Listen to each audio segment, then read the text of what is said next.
नमस्कार और स्वागत है। आज हम एक बहुत ही खास स्रोत पर नजर डाल रहे हैं, भगवद गीता का। सिर्फ एक श्लोक, लेकिन ये कोई साधारण श्लोक नहीं है। ये एक चिंगारी है जो जो एक बहुत बड़ी आग लगाती है। ये हमें सीधे कुरुक्षेत्र के युद्ध के मैदान में ले जाता है। उस एक पल में जब इतिहास का सबसे बड़ा धनुर्धर अर्जुन युद्ध शुरू होने से ठीक पहले दोनों सेनाओं के बीचों बीच पूरी तरह से टूट जाता है। तो आज हमारा मकसद क्या है? हम इसी एक श्लोक की गहराइयों में उतरेंगे। ये समझने की कोशिश करेंगे कि अर्जुन की उस भावनात्मक उथल-पुथल के पीछे असल में चल क्या रहा था। कैसे उनका मन और उनका शरीर दोनों ने उस अविश्वसनीय दबाव पर प्रतिक्रिया दी। और ये एक पल, ये एक छोटा सा क्षण पूरी भगवद गीता की नींव कैसे रखता है। तो माहौल को महसूस करने के लिए चलिए पहले उस मूल श्लोक को ही सुनते हैं। कल्पना कीजिए, दोनों तरफ लाखों सैनिक, शंखनाद हो चुका है, हवा में एक तनाव है, और अर्जुन अपने सारथी कृष्ण से कहते हैं, मेरा रथ दोनों सेनाओं के बीच ले चलो। ये शब्द निकलते हैं, दृष्ट्वे मम स्वजनम कृष्ण युयुत्सुम समुपस्थितम सीदंती मम गात्राणि मुखम च परिशुष्यति। और इसका सरल हिंदी में मतलब है, हे कृष्ण, अपने ही संबंधियों को युद्ध की इच्छा से मेरे सामने खड़ा देखकर मेरे अंग शिथिल हो रहे हैं और मेरा मुख सूख रहा है। ठीक है, तो चलिए इसे परत दर परत खोलते हैं। पहली चीज जो मुझे यहां पर रोक देती है वो है अर्जुन का पहला शब्द कृष्ण, और उसकी ठीक बाद वो बताते हैं कि वो किसे देख रहे हैं। स्वजनम, मतलब अपने ही लोगों को। ये कोई दुश्मन सेना नहीं है जिसे दूर से देखा जा रहा है। ये बहुत अपना है। हाँ, यही इस पूरे संवाद का, कह सकते हैं, सबसे जरूरी मोड़ है। अर्जुन का जो संकट है वो किसी बाहरी दुश्मन से नहीं आ रहा, बिल्कुल। वो उनके अंदर से शुरू होता है। जब वे कहते हैं स्वजनम, मतलब मेरे अपने लोग, तो ये एक सामान्य शब्द नहीं है। इसमें भावनाओं का एक पूरा समंदर छिपा है। वो सिर्फ कौरवों की सेना नहीं देख रहे हैं, वो देख रहे हैं भीष्म पितामह को, जिन्होंने उन्हें अपनी गोद में खिलाया। वो देख रहे हैं गुरु द्रोणाचार्य को, जिन्होंने उन्हें धनुष पकड़ना सिखाया। अपने भाई, दोस्त, रिश्तेदार। अचानक युद्ध का जो कॉन्सेप्ट था, एक क्षत्रिय का कर्तव्य, वो पूरी तरह से बदल जाता है। ये अब धर्म युद्ध नहीं, एक पारिवारिक हत्याकांड जैसा लगने लगता है। मतलब जो चीज अब तक सैद्धांतिक थी कि हाँ न्याय के लिए लड़ना है, वो अचानक बहुत ज्यादा व्यक्तिगत और दर्दनाक हो गई, और इसका असर उन पर तुरंत होता है। यहाँ ये बात वाकई दिलचस्प हो जाती है। श्लोक ने कहा गया है, सीदंती मम गात्राणि मुखम च परिशुष्यति। मेरे अंग ढीले पड़ रहे हैं और मेरा मुंह सूख रहा है। ये सिर्फ उदासी नहीं है, ये एक बहुत ही तीव्र शारीरिक प्रतिक्रिया है। ये सुनने में किसी प्राचीन काव्य जैसा नहीं, बल्कि आज के दौर में जिसे हम पैनिक अटैक कहते हैं, उसके लक्षणों जैसा लगता है। बिल्कुल, आपने बिल्कुल सही पकड़ा। ये मन और शरीर के उस गहरे संबंध को दिखाता है जिसे आज का विज्ञान साइकोसोमैटिक रिस्पॉन्स कहता है। स्रोत में इसे भावनात्मक आघात कहा गया है। ये दिखाता है कि मानसिक पीड़ा, मेरा मतलब है मन का दर्द, कितना शक्तिशाली हो सकता है कि वो शरीर को ही कमजोर कर दे। ये कोई काव्यात्मक कल्पना नहीं है, नहीं, ये अत्यधिक तनाव और चिंता का एक सटीक मनोवैज्ञानिक वर्णन है। आज भी जब कोई एथलीट किसी बड़े मैच से पहले फ्रीज हो जाता है, या कोई कलाकार स्टेज पर जाने से पहले अपनी आवाज खो देता है, तो यही होता है। उनका शरीर उनके मन के अंदर चल रहे संघर्ष को बाहर दर्शा रहा होता है। तो क्या ये कहा जा सकता है कि अर्जुन का शरीर उनके मन से पहले विद्रोह कर रहा है, या शायद उनका शरीर ही उन्हें कुछ बताने की कोशिश कर रहा है? एक तरह से उनका शरीर कह रहा है, रुको, जो तुम करने जा रहे हो वो सही नहीं है। ये एक बहुत ही दिलचस्प नजरिए से देखने वाली बात है। शरीर की अपनी एक समझ होती है, एक इंटेलिजेंस होती है। जब हमारा मन तर्कों और भावनाओं में उलझ जाता है, तो कभी-कभी शरीर की प्रतिक्रिया सबसे सच्ची होती है।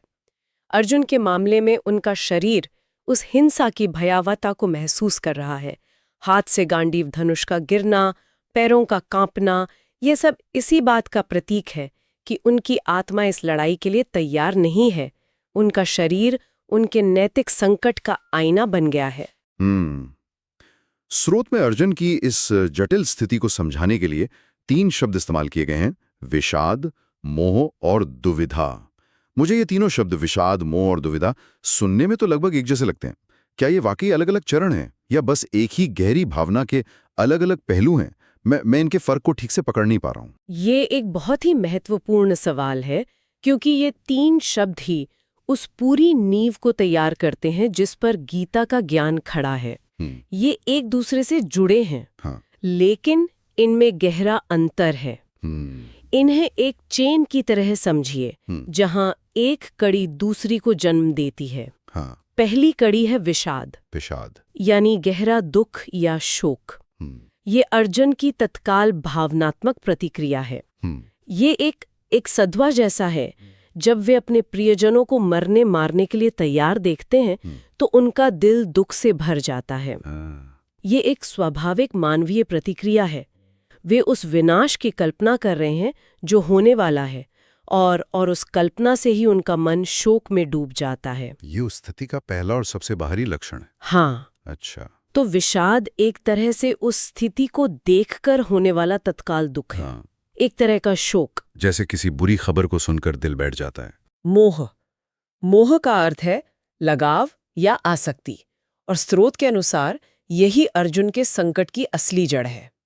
उनका दुख इसलिए इतना गहरा है क्योंकि वे उन लोगों को स्वजनम यानी मेरे अपने लोग के रूप में देख रहे हैं। ये मेरा होने का भाव ही मोह है। मेरे दादा, मेरे गुरु, मेरे भाई, ये मोह एक फिल्टर की तरह काम कर रहा है जो उनके विवेक को धुंधला कर रहा है। उनका व्यक्तिगत लगाव उनके एक क्षत्रिय के रूप में धर्म या कर्तव्य पर भारी पड़ रहा है। मतलब अगर सामने कोई और सेना होती जिन्हें वे अपना नहीं मानते तो शायद उन्हें इतना दुख या विषाद नहीं होता।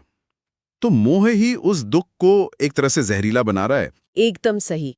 मोह उनकी दृष्टि को पक्षपाती बना रहा है। वे उन्हें सिर्फ अधर्म के पक्ष में खड़े लोगों के तौर पर नहीं देख पा रही, बल्कि अपने व्यक्तिगत रिश्तों के चश्मे से देख रहे हैं। और जब विषाद और मोह आपस में मिलते हैं तो वे तीसरी और सबसे खतरनाक कड़ी को जन्म देते हैं, दुविधा। और दुविधा यानी कंफ्यूजन, क्या करें और क्या ना करें की स्थिति। हाँ, लेकिन ये सिर्फ कंफ्यूजन नहीं है। ये एक ऐसी मानसिक फांसी है जहां हर रास्ता गलत नजर आता है। एक तरफ अर्जुन का क्षत्रिय धर्म है जो कहता है कि न्याय और धर्म की स्थापना के लिए युद्ध करना ही उनका परम कर्तव्य है, और दूसरी तरफ उनका पारिवारिक और सामाजिक मोह है जो कहता है कि अपने ही प्रियजनों को मारना दुनिया का सबसे बड़ा पाप है। ये एक कैच-22 जैसी स्थिति है। युद्ध करते हैं तो भी पापी, और युद्ध से भागते हैं तो भी कायर और धर्म त्यागी। वे इसी कश्मकश में फंस गए हैं। उन्हें अपना कर्तव्य भी पाप लग रहा है और कर्तव्य से भागना भी पाप लग रहा है। यही असली दुविधा है जिसने उन्हें पूरी तरह से शक्तिहीन, असहाय बना दिया है। मैं ये समझने की कोशिश कर रहा हूँ, तो क्या इसका मतलब ये है कि अर्जुन का ये भावनात्मक संकट, ये टूटना असल में जरूरी था, एक तरह की जरूरी बुराई? क्योंकि स्रोत यही कहता है कि अर्जुन की यही स्थिति आगे चलकर श्री कृष्ण के उपदेश का कारण बनती है। अगर अर्जुन इस तरह से टूटते नहीं तो शायद गीता का ज्ञान हमें उस रूप में मिलता ही नहीं। और अगर हम इसे और बड़ी तस्वीर से जोड़कर देखें तो अर्जुन का ये टूटना ही उन्हें ज्ञान प्राप्त करने का पात्र बनाता है। अक्सर हम इस घटना को अर्जुन की कमजोरी के तौर पर देखते हैं, लेकिन ये असल में एक गहरी ईमानदारी और आत्म जागरूकता का क्षण है। जब कोई व्यक्ति अपने सारे विश्वासों, अपने सारे कर्तव्यों पर सवाल उठाने लगता है, जब वो ये स्वीकार कर लेता है कि मुझे रास्ता नहीं सूझ रहा है, तभी वो एक बड़े सत्य को सुनने और समझने के लिए तैयार होता है। ये एक बहुत ही शक्तिशाली विचार है।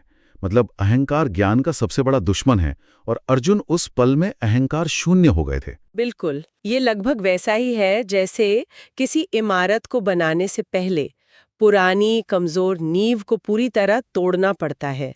अर्जुन की पुरानी पहचान, उनका अहंकार, उनका क्षत्रिय धर्म का बना बनाया ढांचा, सब कुछ उस एक पल में ढह गया, और उसी खाली जगह पर ज्ञान की एक नई मजबूत इमारत खड़ी हो सकती थी।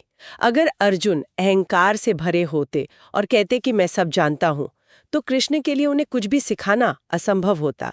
इसलिए अर्जुन का ये विषाद ही गीता के ज्ञान का प्रवेश द्वार बन जाता है। ये एक खाली पात्र की तरह है जिससे अब ज्ञान से भरा जा सकता है। ये मुझे सोचने पर मजबूर करता है कि क्या हमारी रोजमर्रा की जिंदगी में भी ऐसा होता है? क्या हमें भी किसी बड़े बदलाव के लिए पहले एक तरह के ब्रेकडाउन से गुजरना पड़ता है, जहां हमारी पुरानी पहचान टूटती है? अक्सर ऐसा ही होता है। जीवन के जो सबसे बड़े सबक होते हैं वे हमें आराम के क्षणों में नहीं, बल्कि संकट, दुख और दुविधा के क्षणों में ही मिलते हैं। जब हम अपने कंफर्ट जोन से बाहर धकेल दिए जाते हैं, जब हमारे सारे जवाब खत्म हो जाते हैं, तभी हम असली सवाल पूछना शुरू करते हैं।